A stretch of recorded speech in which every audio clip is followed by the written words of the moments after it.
Joker Hills Farm coming at you with checking on the sheep there this evening. We've got 21 babies on the ground, but I was wanting to show you this sheep. I just cut these autumn olive. Sheep's going crazy over it. This is one band of them. Couple lambs down in there. And over here's one reaching up to get one. Bend it over. And then we go down here, and there we've got a multiple rows that one was picking on. Just as soon as I moved the camera, it quit. The guard dogs down in there. We got lambs down in the woods there. All the way around. Guard dogs up here. These guard dogs are really good.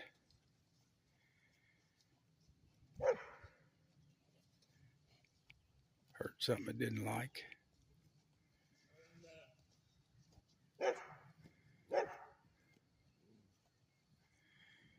And what a saw. I see what it is. The sheep was getting close to the gate. He didn't like that. She didn't like that.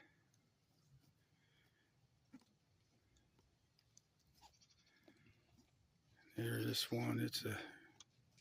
You can't get no fresher leaves than that. It's getting them off the tree. I didn't cut them. 21 babies, and we're about halfway done. Something like that. These are St. Croix sheep with a little bit of Katahdin in them. Back here. Over here. On the side. Go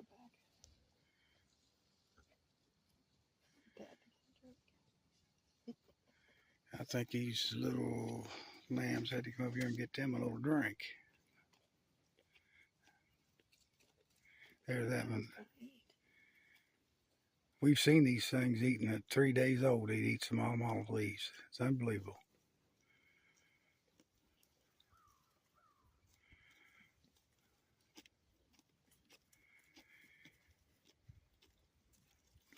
We're gonna raise these things. Not gonna give them any worming medicines. Not gonna give them anything. And they've been doing just fine for a good while now. At St. Croix, they got resistance from when they're born. Not as much, but as soon as they get about 3 months old, they are tough. Especially on open pasture where they can get little tannins and stuff every once in a while. That tannins and stuff is nature's way of helping them fight parasites. The barber pole worm is the one that really causes us a lot of problems. Here in West Virginia, we get about, I think where I looked up, about 44 inches of rain a year. And you can't hardly raise sheep like that because it just makes a parasite jungle. And out in the west, out Texas and places, they raise Dorper sheep, which is a very good meat sheep. They can do it out there, but if you do it around here, you're going to have to worm them about every 30 days at least.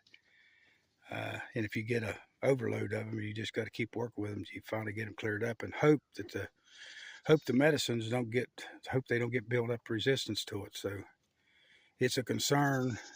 They're worried about it. If you want to check out St. Croix, how resistant they are, you can go to West Virginia University and you can Google St. Croix, West Virginia University, and you'll get a guy that talked about how tough St. Croix were. They fill them with worms, and St. Croix, their lymph nodes instantly swell up, and they respond to something wrong, and they just expel those eggs, worms, and the other sheep, they don't do that. So they get sick and just let those adult lambs start eating all the blood in them. I mean, there's not enough blood in them for nothing. They just get weak and they just die quick.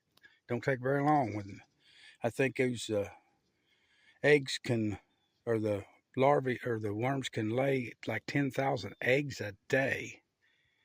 That's a bunch. And when they hatch and they get on this pasture and get in this manure, if you got something that's not very resistant, you got trouble. So we're going to be selling these.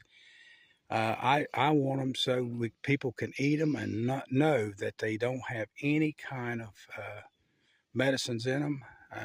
That's what our goal is. And if you're looking to buy breeding stock or lamb, jokerhillsfarm.com. Thank you.